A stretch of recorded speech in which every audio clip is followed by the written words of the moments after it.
Good afternoon all and welcome to the Vale Glamorgan Council's Cabinet meeting. Today, the 2nd of October 2025. I'm Councillor Liz Burnett and Chair of the meeting as Leader of the Vale Glamorgan Council and Cabinet Member for Performance and Resources. As usual, we're using the Council's hybrid platform and the meeting is being live streamed and recorded and will be uploaded to the Council's website as soon as practicable after the meeting.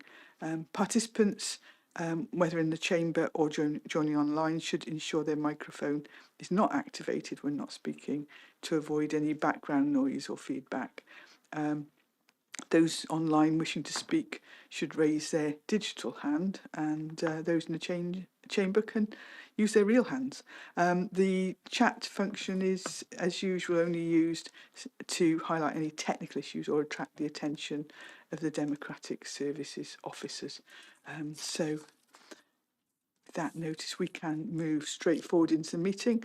And agenda item 1 is apologies for absence. I just have apologies from Councillor Brooks. Okay, everyone else is either here or online. That's correct. Thank you. Agenda item 2 is minutes of the meeting held on the 4th of September.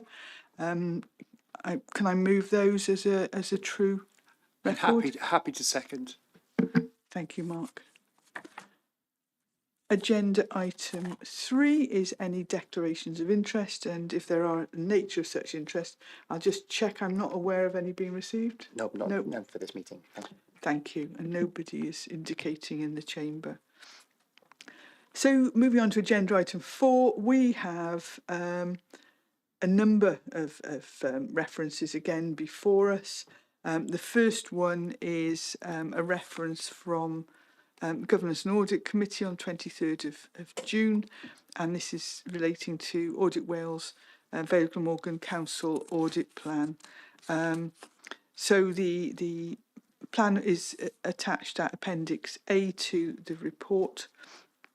And there were a few comments in relation to the Council's hybrid meeting solution and comments in relation to the South East Wales Corporate Joint Committee and the complexity of some of their work. They resolved that the content of the report be noted and that it be referred to us. It's a fairly straightforward report, so I would move that we note as well. And I'm happy to second. Thank you, Mark. Agenda item 5. This was a reference from Live Well Scrutiny Committee on the 8th of July, and this related to a report on work to tackle poverty and the current cost of living crisis. And it related to the period of December 2024 through to May 2025. It highlighted the work to tackle food insecurity. It talked about how the Council's cost of living reserve was used, and also covered how the shared prosperity funding was also supporting a number of projects. There were a number of questions asked by members, and the director advised that the data provided within Appendix B of the report was introduced against the 2025 performance measures. So there's background data as well. It mentioned the Council's contribution towards meeting the Welsh Benefits Charter and how we actively work with citizens' advice, because a lot of people actually are contacting both organisations. So by working together, we can provide more effective support. There was a comment about the underpinning narrative, for want of a better word, to the data. And hopefully we'll have some more information when we've run the Life in the Vale survey, which is currently live. the recommendations from the committee, they said that they recommended that the report be noted. They were talking about the work being undertaken in regards to tackling poverty and the cost of living crisis, and they also were talking about the use of the cost of living reserve to support those in need. I think it was an interesting conversation, but I think for us it's to note the contents of the reference, but I think that we need to make the Budget Working Group aware of the discussion around the cost of living reserve, so that discussion could be had as whether or not that reserve needs to be further supported going forward. So I'm happy to move that. And I'm happy to second. Thank you. The next item is agenda item 6. This relates to urgent and emergency care flow out of hospital. And this again comes from the Governance and Audit Committee. It's quite a historic report in reality, but I think Councillor Williams is going to deal with this because he can obviously provide some more contextual information. So over to you, Eddie. Thank you, Leader. Yes, you're right. This the actual audit took place September 24, so it's a year over since things have happened, and there were 7 recommendations within there which impact on both the Vale's local authority, but we're in partnership with the Cardiff local authority and also Public Health Board. You look through the concerns, and it's the hospital waiting lists and discharges. We're thankful that since this report's come out, we've actually, as a local authority ourselves, we've reduced the waiting list for assessments for the adults particularly. And at the time it was 100 not, but now it's down to 3, and there's always going to be a handful on there. And the team are actually working. They can respond in a matter of days now. And it's a case, the question's always been, why are the delays there? Well, often individuals go into hospital and they come out with, they're trying to progress, and then they come out with possibly additional needs. And some don't even go back to their own homes. So it's not as straightforward. They go in and come back out to where they started from. Somebody has to actually look at what the needs are and things like that. So the times have dropped for the assessments. The actual, it's timely actually that this has come out, because in the last week or so we've had the CIW report on the Vale Community Reablement Service. And as was mentioned at full council on Monday night, they've received an excellent report from the inspectors. The work that the social workers do, and also the multidisciplinary team, occupational health and psychology and others, they all been working together. And so much so that the service users themselves are actually complementing the service.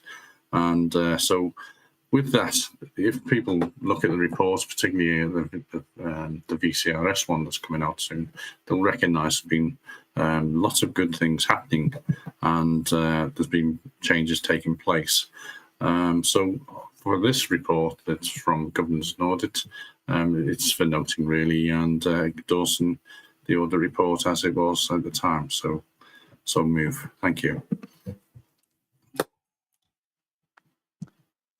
Thanks, Eddie. I believe Councillor Wilson, Mark, wants to come in. Yeah, thank you very much, Eddie, for that report, and thank you very much, Chair, for allowing me to come in.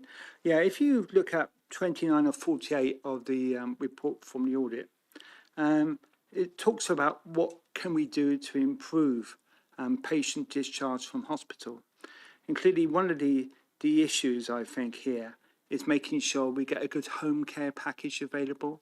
So there are things in place at home, and that sometimes can be very time consuming, because you have to get things in place which can be quite complex, especially if their needs have changed in particular. And that's not always easy to do. And I know the Vale are working very hard to improve this way to discharge, but it must be done in the safest way possible, because what we don't want in a situation is people returning back to hospital because the care package wasn't right in the first place. So that is very important that we do need to emphasise. So one of the recommendations from the audit report was maximising weekend discharges, only if things are in place. And I think that is very vital that we do so. Thanks, Mark. I'm assuming you're seconding the report. Excellent. No, that's okay. I'm happy to second that as well.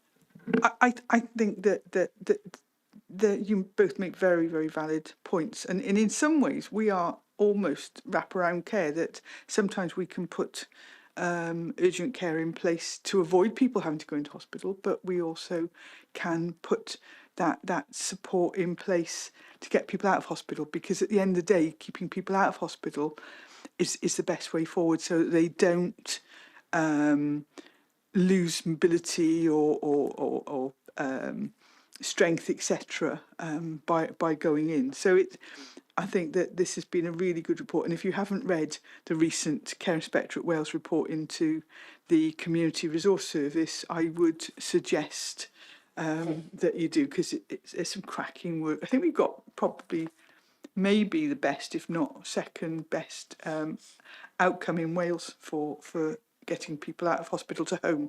I can see now I've rabbited on long enough, and Councillor John wants to come in. I just wanted to mention that it's a shame this performance that we've got now wasn't available a few years back in COVID, because many people were ready to come out of hospital and couldn't come out of hospital, and subsequently caught COVID and passed away. So they lost their lives because of COVID. But this system that we've got now is so fantastic. It's really improved. People can get out so quickly. And that's what it's all about, basically. It gives the patient a huge lift to get out of hospital, not linger in there for weeks afterwards. Thank you. Thanks, Gwyn, and thanks everyone else. I think that is agreed. Over to agenda item 7. That's another reference from Governance and Audit Committee from the 21st of July. And that's a review of arrangements for commissioning services within the council. And it was a review by Audit Wales, and they actually stated within that that the council can provide examples where in commissioning services it has arrangements in place to secure value for money and apply the sustainable development principle. And we've actually had some other work done on the sustainable development principle as well. But it does say that we can't basically guarantee that across all services. So there's still some work to be done there. So they made 3 recommendations in line with the review, and that was in line with the Council's performance monitoring arrangements. Progress against regulatory improvement areas would be monitored via the Strategic Insight Board Insight Tracker. Governance and Audit Committee would continue to be informed of progress against the Council's regulatory improvement areas through a 6-monthly and annual review of regulatory progress, with Cabinet having final oversight. Progress will also be monitored by Audit Wales as part of the Council's annual audit work programme, so that we know that we have things in place to make sure that we continue to look at that. So the recommendations from the committee were that they noted the recommendations, and also were referring it to us for our oversight. I want to have an extra look about the council's proposed actions, but they'll be coming through during the performance monitoring arrangement, so that's okay. So Mark, I can see you want to come in, but I think it's probably easy if I propose that we note and hand over to you. Yeah, and I'm also happy to second. I also note the recommendations in the report from 8 to 9, and I think they are very valid. But nevertheless, I know the council is working on them as it is now. Thank you. And there's no dissent, so that's agreed. Then going on to agenda item 8. This is the Q1 update, Audit Wales Work Programme 2025. The Q1 progress is outlined in Appendix A to the report. And there were it's early days, isn't it, Q1? So there were just a few comments in Governance and Audit Committee. Councillor Mark Hooper mentioned the 4-day working week that's has been introduced in a council in England. I think there's been a few councils that have tried it out. And also the chair mentioned the corporate joint committees on that as well. So, but there's nothing for us to do on there.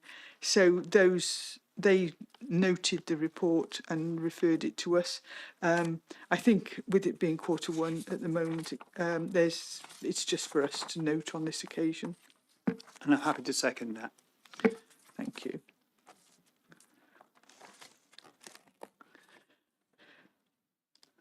So, agenda item 9 is another reference from Governance and Audit Committee. This is the Financial Management Code. It's a code that's been introduced to support good practice. It's devised by CIPFA. It was prepared for the first time back in 2022, and the report attached to this report was the update for 2024-25. For this year's report, there's been further and more extensive independent assessment with the council's internal audit section reviewing a number of elements of the officer assessment as well. So it's fairly straightforward, and I'm just having a double check. Yeah.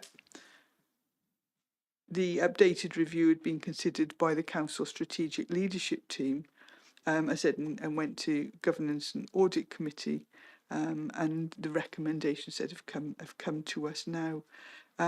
The Governance and Audit Committee reviewed the report and decided to note it.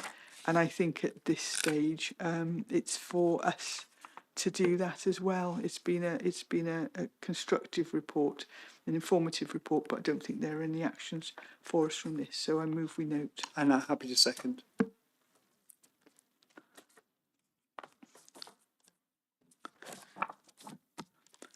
Agenda item 10 is a review of a Statement of Principles Gambling Act. And this was a report, this is a reference from Statutory Licensing Committee, and as part of the process, the Statutory Licensing Committee look at this, that then comes to us, and from us it would be referred on to full council.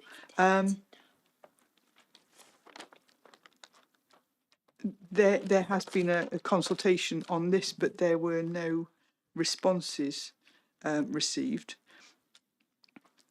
So the licensing committee recommended that the proposed statement of licensing principles 2024-28, as detailed in Appendix A to report, be approved, and the report be referred to Cabinet and then on to full council for approval.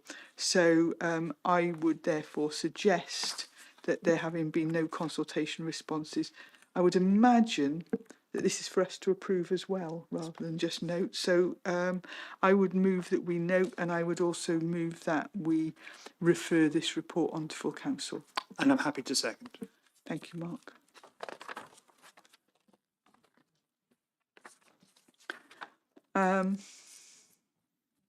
And then the final reference, I should have brought some water down, I think. The final reference for today is from Governance and Audit Committee on the 15th of September 2025. This is the final draft Vale Glamorgan Council Annual Self-Assessment 2024-25, and it's a shame actually. I was called away. I had to attend the Penarth placemaking launch that evening, because it sounded like it was, well, I watched it, but it could have been quite an interesting conversation. There was a lot of discussion about council and in terms of communication and the assessment of the council, which actually had a lot of discussion during the self-assessment process. They felt it should go from good to fair, it should be downgraded. I think part of the conversation that was had previous to this was that in the previous year it had been fair, but the work done on the Life in the Vale survey and the engagement as against consultation felt that it had moved up to good. But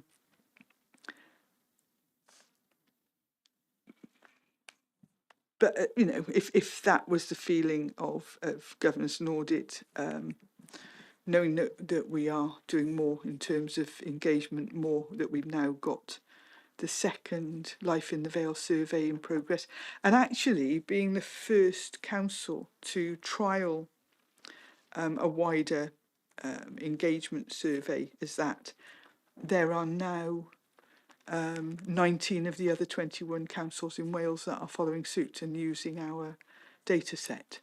So I think it's borderline, but I'm happy to go with good, go with fair if that is what's felt. I suppose that there would be a comment on the rejection of the recommendation to bring in capped procurement. There is not rejection. There is an understanding that we will take a flexible approach, and we actually dealt with that previously. So when we're looking at capped procurement, some contracts or some tenders are more suitable for it than others, and that was previously explained. So I'm not sure if this reference fully, thank you, this reference fully reflects that. So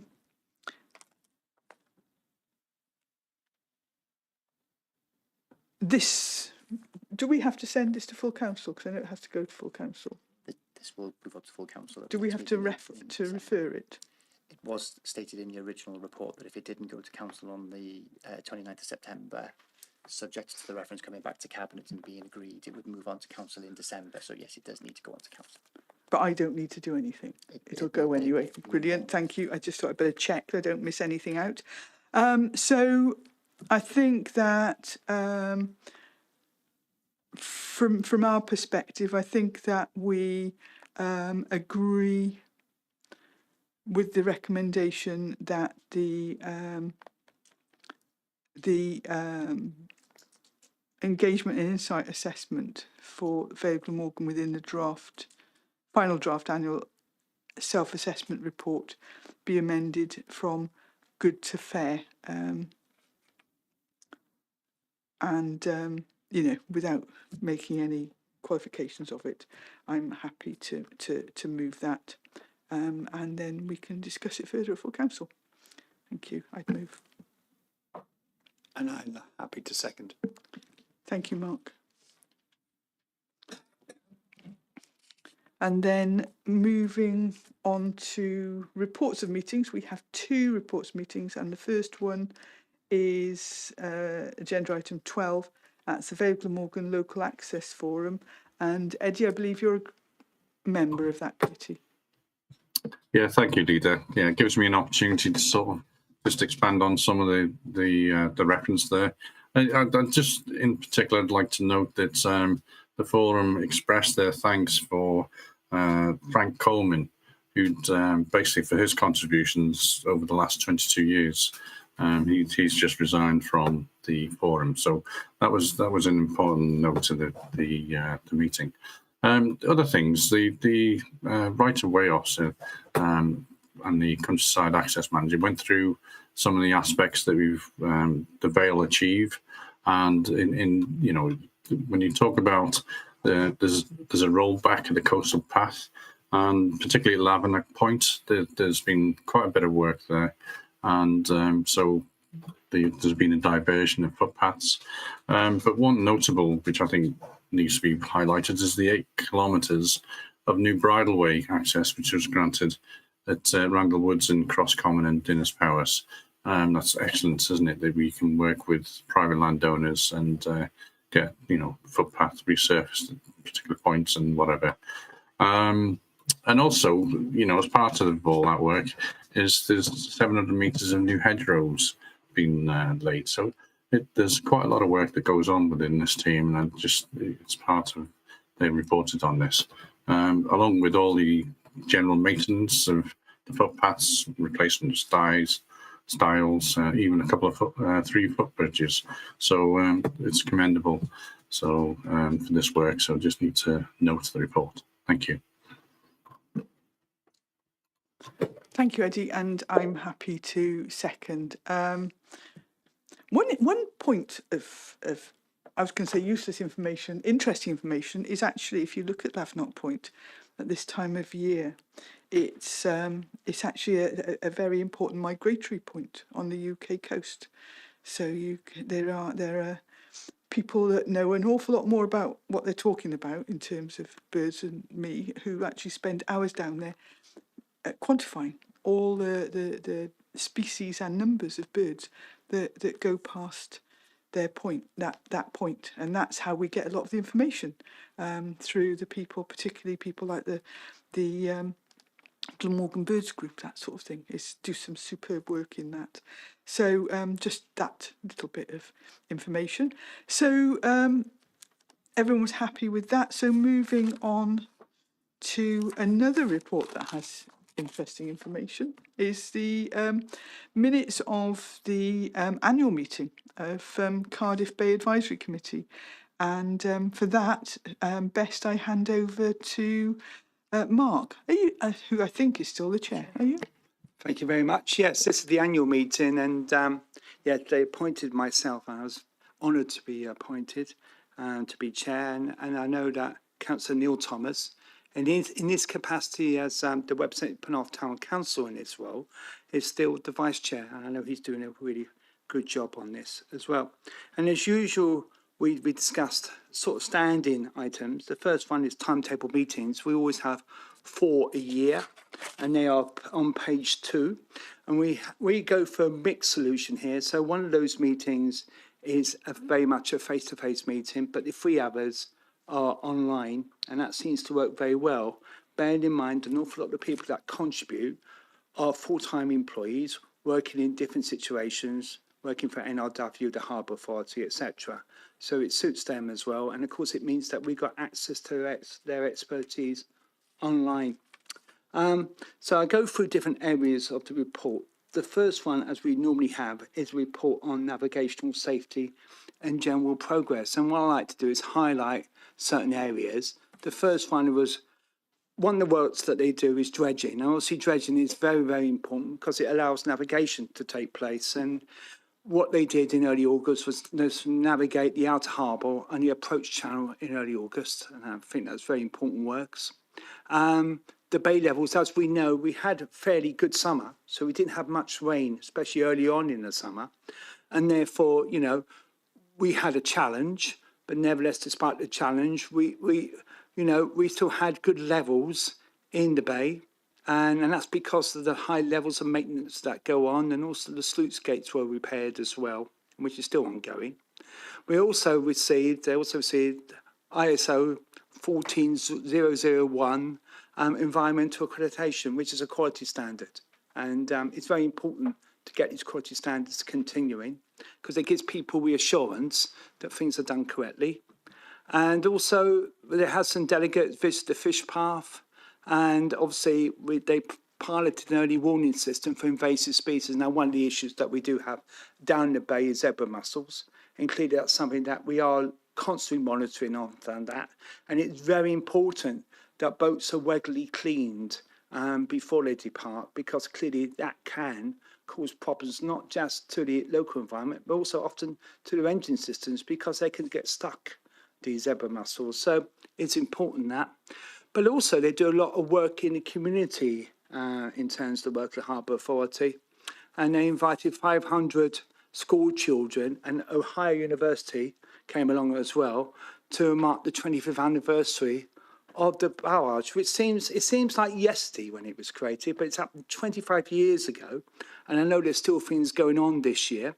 And they have also marked with theatre tours, banner competitions, photo exhibition, and a book. That's all. Also, we actually moved the aqua park, as well as we know, is in Cosmerston from there as well. And that's happened. And some of that was due to water quality issues in the bay.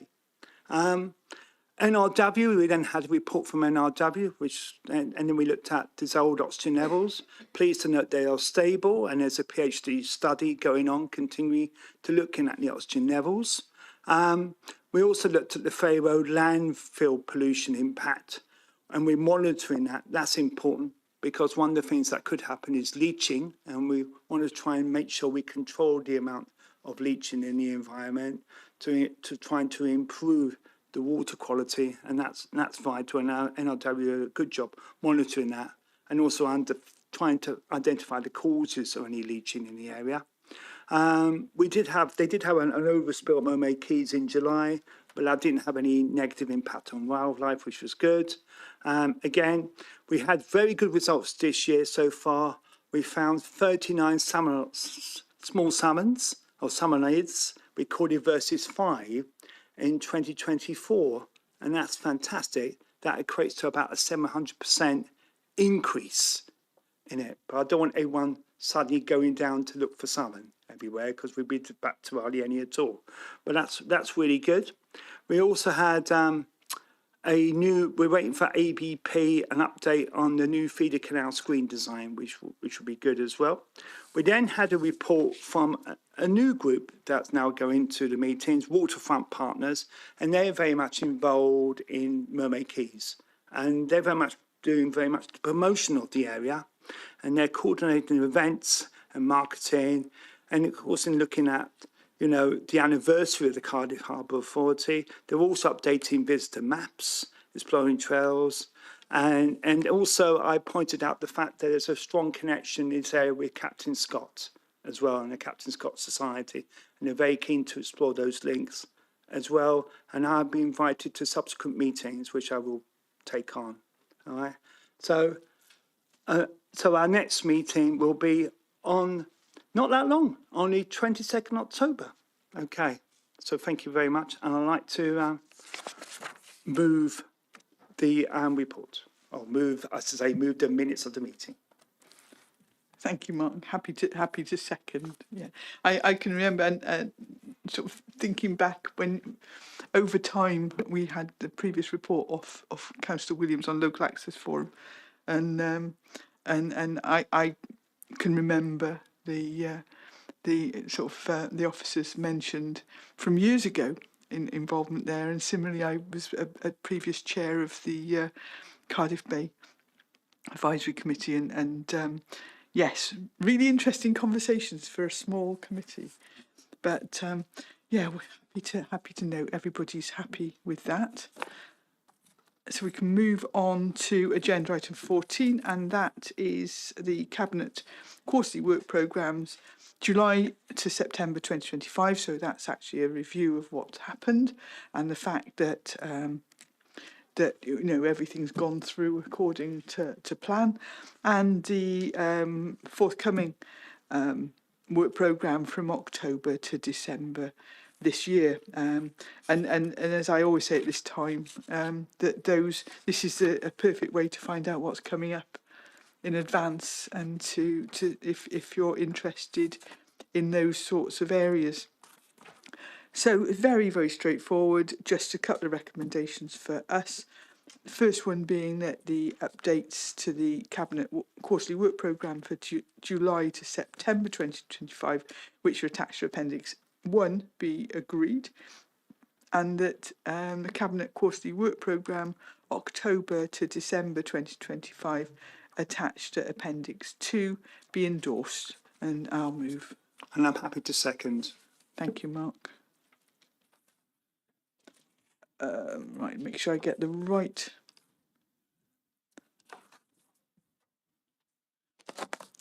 Right, agenda item 15 is in relation to the Barry Making Waves Levelling Up Fund update report. It's not strictly an update report, but there are aspects of it. As Cabinet would be aware, I mean, this really goes back ages, because we were first told that we had the funding in November 2023, and by the time we were told, because we'd put the bid in earlier, there were a few changes that had to be made in 2024, and then we had a general election, and then it became apparent that there hadn't actually been any money put aside for the bid, so we had to wait for all that to be agreed. So we eventually found that we had been awarded £19,785,183, and the memorandum of understanding was signed by the UK government on the 28th of November 2024, which was basically coming up for a year ago. So we started work on that in May of this year. ABP, Associated British Ports, that operate the docks, obviously, advised that they were no longer able to progress the marina element of the project. So we had to go back to UK government to find out if that was okay in terms of an amendment, and that having been advised, the UK government has agreed that, and we are continuing with all other aspects of the project. So the UK government confirmed that the allocation has been secured up to March 2028, so that means that there is an extension of time to deliver it. If you have a look at section 2, the key issues for consideration, it outlines the different areas of the scheme. Paragraph 2.1, first of all, talks about the dock office and how the proposal is to turn that into a business hub, which will be very well connected in terms of public transport as well. And the council is currently tendering for an operator to take the finished scheme on. If you look at what we're trying to achieve by that, I mean, that's obviously a long-term solution for the future of the building, and something that actually remains within the control of the council, something that remains part of the public infrastructure of the town. And it's delivering, as it's laid out in paragraph 2.3, a flexible workspace operation, as well as delivering amenities which might complement the workspace and support the creation of a wider community hub. So mindful of the role of that building in that area. So paragraph 2.4 is laying out the types of things that are being explored on that. We're hoping, because it's obviously got to be planning and that sort of stuff, and planning, that would be listed building planning as well, to commence on site during 26-27, that financial year. And then the next area is the mole. And I suppose there's a few parts of that are quite exciting. Is first of all, looking at paragraph 2.9, is the description of a new educational water sports activity centre. And, you know, a lot of us have talked about the ocean water sports facility that is currently on the mole, but actually working with them, but working with Cardiff and Vale College as well, so that there will be an educational facility, training rooms, function rooms, a cafe area, all at the end of the mole, as well as changing rooms, toilet facilities and boat storage. So something that actually brings that area to life and makes best use of it. That is proposed. I mean, there are draft plans, but that have been used in the consultation, but they will be developed further now as part of planning applications. But the provision of public open spacing, including hard and soft landscaping, and then also a residential scheme, which the council's house building programme will be taking forward. That comes outside of the levelling up grant. That would be part of the housing revenue account. But the joint procurement initiative that's just been signed off with Cardiff Council would actually be taking that forward on our behalf. So quite an exciting way forward, and look forward to bringing more information to the to Cabinet and to the Council as we move forward. And as you'll see on paragraph 5.5, the target for completion on this and for full spend, and it is very challenging, is March 28. So we would want to see complete regeneration of those two areas by that point. So the recommendation for us today is that it's linked to the fact that this has been a bit of a moving feast over the last couple of years, and it's essential that that everybody understands exactly where we are. And this is that Cabinet notes the formal response by the UK government to the amended Levelling Up Fund Round 3 award and endorses the arrangements. And endorses the arrangements relating to the delivery of the projects as described in the body of the report. And I'm very happy to move that. Leader, if I'd just like to speak on this as a Barry councillor, I think to know that this money has actually been signed off and it's actually going to be used within the Barry area and sort of the dock area and help the redevelopment down there. The dock office, to be a business centre that will be available to obviously all businesses and things like that who want to use the facilities. But also the mole, that is the first project of what you talked about just now, about the procurement process that we signed off last week with Cardiff Council, ourselves and Lovells, who are going to deliver these projects. I think, those much needed residential council houses on the mole, and seeing that the mole will actually be redeveloped, I think is really exciting. And to have a water sports recreation facilities that are not just for Barry, but for the whole of the Vale and beyond, I think is really important. So it's really exciting plans that this money has come forward. So yes, I just wanted to say how delighted I am that Barry is actually going to have this money and be able to spend it as well. Thank you. Thank you. I'm assuming, therefore, you're seconding. Yes, I'm happy to second, Chair. Thank you. Yeah, it's, sometimes it can be so frustrating, can't it, that, things move back and forth and we have to keep double checking and resubmitting stuff, etc. And I know that Mark and I were on the waterfront recently at the opening or the transfer of a business over to their Craft Republic, and as we were standing outside, we were actually talking about how that was going to look, because that looks out onto the mole, and actually thinking about people being able to walk. So the district centre in the waterfront hopefully will come to life. People will be able to walk through the park areas of the mole. They'll be able to see the water sports. Really, really looking forward to bringing this project to fruition.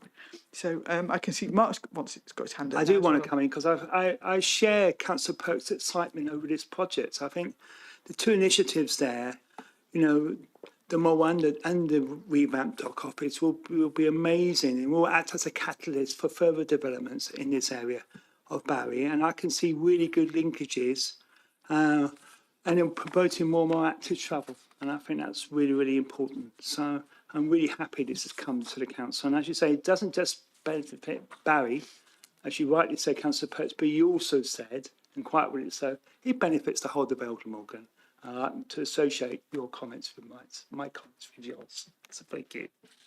Thank you both. So we're all incredibly enthusiastic. That's brilliant. Super. And everyone else in agreement. So that's agreed. Next agenda item, I will take this for the deputy leader.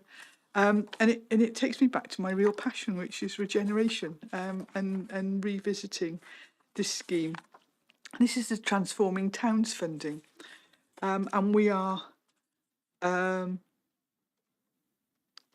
discussing the Welsh Government's Transforming Towns repayable loan funding. And this is actually something that we've used quite successfully under different headings, this repayable loan fund, to unlock challenges of disused buildings or vacant properties, etc., within towns over the years, because we've actually had repayable loan funding since about 2020 in total. So if you have a look at, the easiest one to look at is paragraph 1.3, where it's talking about the fact that the Transforming Towns placemaking grant was introduced in 2021, and that the role of that was to consolidate various smaller regeneration grants into a single streamlined capital grant programme.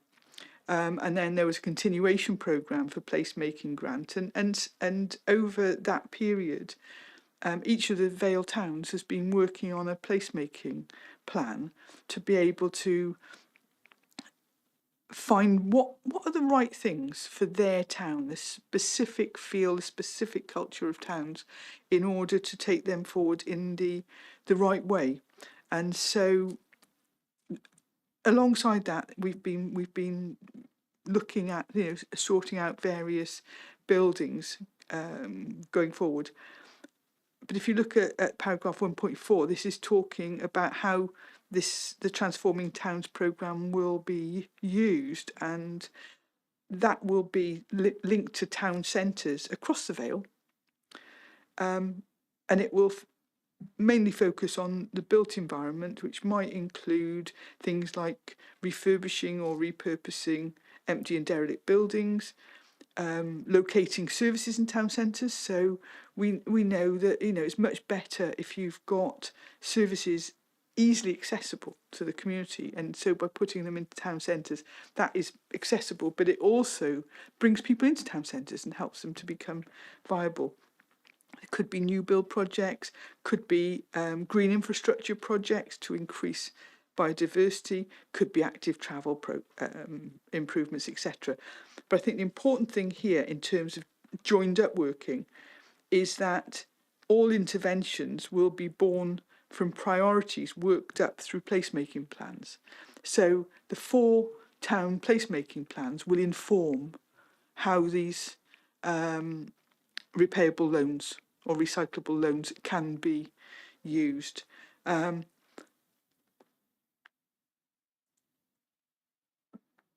the thing about stitching things together is, as I said, if you have a look at paragraph 2.4, and that's about the placemaking grant, and those are actual grants that we can put alongside it, which will be, it's about 350,000 for 25-26 and 400,000 for 26-27. And again, the placemaking grant is prioritised for projects identified within the placemaking plans for the town centres of the 4 main towns. So that would be High Street, Broad Street, Barry Town Centre, Holton Road, Cowbridge Town Centre, Llantwit Major Town Centre, and Penarth Town Centre. So it's really useful to have something that actually fits together and all works together and supports the placemaking plans. I know that the 3 towns have got theirs agreed, and hopefully Barry's should be established in the next few months. So there are 7 recommendations here. There are no changes to them, so I think it's probably easier if I just move the recommendations 1 to 7 as laid out on the report. Is that okay? And I'm happy to second those. And 1 to Mark is 7. going to second those as well. So, yes, I think it could be interesting times ahead if we can get this to work. Super. No dissent, so that's agreed. Agenda item 17. This is over to Cabinet Member for Neighbourhood and Building Services, over to Mark, for Barry Island Smugglers Cove Adventure Golf. Yes, and most people know adventure golfers. I was brought up calling it crazy golf, and it's certainly a lot of fun activity for lots of people on the seaside. And you do not have to be very good at golf to play it, which means it encourages a lot of accessibility. But we had the reason why this report has come to committee because the people that won the adventure golf have a sort of informal seating arrangement, and they wanted to formally take it over in a formalised way and lease a bit of extra land, and that land equates to 62 square metres. But nevertheless, it's important for the operation of this activity. And this will be over a 25-year lease period with 5-year rent reviews to obviously reflect cost of living, etc., etc. So I'd like to move to recommendations. There are 5. First one, that authority is delegated to the monitoring officer, head of legal and democratic service to advertise, and the proposed loss of the small parcel of public open space in accordance with section 123(2)A Local Government Act, which is intended to include a new additional lease for Smugglers Cove Adventure Golf. That if objections are received, it's number 2, as a result of the advertisement process outlined in recommendation 1, these objections will be put to Cabinet. Number 3, that Cabinet authorise disposal of additional parcel of land to include it in additional lease agreement with Smugglers Cove Adventure Golf, should there be no objections from section 123(2)A of the advertising process. Number 4, that the head of finance, section 151 officer, be granted delegated authority to agree terms and conditions for a new niche additional lease in consultation with the head of neighbourhood services. And number 5, that the monitoring officer, head of legal and democratic services, authorised to draft and execute a new additional lease agreement with Smugglers Cove Adventure Golf for the extra parcel land provided, and no objections from the section 123 loss of public open space advertising process, and I so move. Thanks, Mark.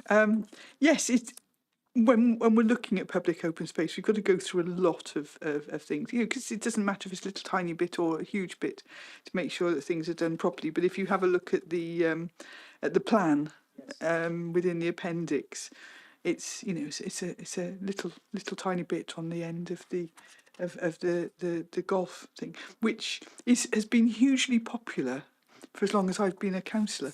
It's it's always been good, always been well maintained, and always been very successful. So I'm happy to second those recommendations, and lots of nodding, so we're all in agreement on that as well. So we're on to our final report of today, agenda item 18, and this is supporting people procurement exercises for 2025-26. So am I right in assuming that we are at the start of the process here? Yeah, I'll hand over to Sandra. Thank you, Leader. So, yes, as you said, this is the start of the process for the Supporting People Procurement Exercise 25 to 26. So the Housing Support Grant programme is the policy and funding framework for delivering housing-related support to vulnerable people in different types of accommodation across all tenures. At a local level, the programme takes forward several strategic aims reflecting community safety and health and social care and wellbeing objectives. It aims to deliver high quality and strategically planned housing related support services that are cost effective, complement existing services and provide service users with the best possible outcomes. The programme contributes to meeting the aims of improving lives and communities, homes in Wales, the National Housing Strategy and the 10-year homelessness plan, with a strong emphasis on the prevention of homelessness. Also essential in assisting the local authority to fill its duties under the Housing Wales Act 2014 and the Vale of Glamorgan Council's Housing Support Programme strategy. The Supporting People team has a total of 10 contracts due to expire in 26, each with a total contract value of over £350,000. Under the Council's standing orders, the Supporting People team is required to carry out a procurement exercise to award a replacement contract for each service. 2 of the generic floating support contracts are planned to be merged into a single contract. To facilitate this, the existing Test 1 and 2 contracts will need Cabinet authorisation to be extended by 6 weeks up until 14th of September 26. So the report that we have in front of us, we've got a couple of appendix there. So Appendix 1, actually the support procurement exercise 25-26 actually breaks down the 10 projects that are going to be going out for procurement exercise. And then Appendix 2 is a housing support grant delivery plan from 22 to 25, and that actually provides people with more sort of details of what has actually been provided, if you like, and there's the delivery priorities within there. Bit of financial information in there, the HSG spend for that, and I just wanted to talk a little bit about what Test 1 and Test 2 is, that reshaping services is identified as something that can be merged, and why we're sort of asking for an extension today of the actual sort of procurement sort of contract, that is the word I'm looking for. So Test 1 and 2 is a floating support service. This is a 93-unit floating support service aimed at providing housing related to people who are homeless or at risk of homelessness. The service also delivers crisis support within the aims which aims to respond to referrals within 1 working day, which I think is really important if, you know, somebody is sort of homeless.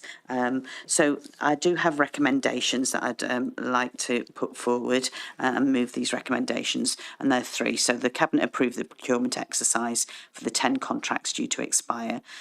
2, that the delegated authority be granted to the Director of Environment and Housing in consultation with the Cabinet Member for Public Sector Housing and Tenant Engagement and the Head of Finance / Section 151 officer to enter into a contract with the most advantageous providers following the conclusion of each of the procurement exercises, and for the monitoring officer, Head of Legal and Democratic Services to negotiate and execute contracts and any supporting contractual documents with the successful providers. And 3, that delegated authority be granted to the Head of Housing and Building Services to extend the existing Test 1 and 2 contracts up to the 14th of September 2026, and that will mean that the 2 contracts are then running consecutively. Consecutively. Yes, so I'd like to move those recommendations.